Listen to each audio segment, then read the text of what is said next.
Hi, I'm James. I'm the event chef at Riverford, and today we're going to talk about Kohlrabi, or German turnip as I like to call it. So the varieties you'll often see are the green ones or the purple ones, very similar. The main difference being you'll see these more in summer and spring, whereas the darker ones are more of an autumn-winter crop. Very similar in taste, there's not too much between them. The main difference being there's a lot thicker skin on the darker ones. So the taste is light, slightly peppery, crunchy, really good in salads, excellent going through coleslaws, lends itself really well to being cooked, and you can eat the whole thing from the leaves, stalks, down to the root.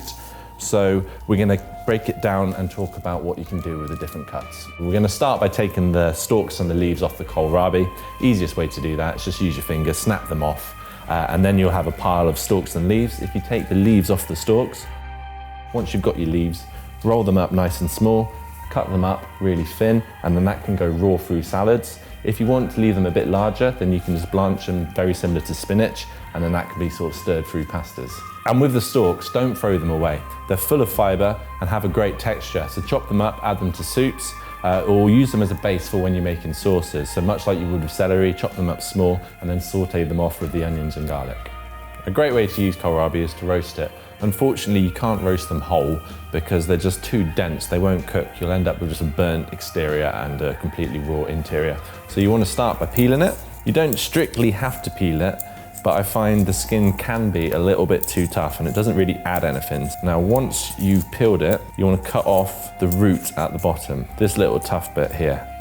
And then you'll notice that is the only waste you'll get from the kohlrabi. Everything else is perfectly edible. So to roast it, the best way is to cut sort of centimetre thick discs, like so. And the good thing about these is that they'll cook, they'll brown and caramelise nicely on the outside, and in the middle it will go nice and soft.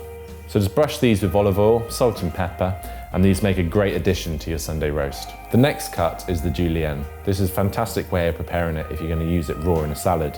So once you've peeled it, you want to cut it in half from root to tip, lay it on your board, and then the long way, slice like this. And then once you've got a few, you stack them up on top of each other and then cut thin matchsticks over the top. You could use a grater, but by julienning, you get a better crunch and the flavor will stand out a lot more in the salad. So that gives you 4 different cuts of kohlrabi. Hopefully that will give you some new ideas and ways of using it at home.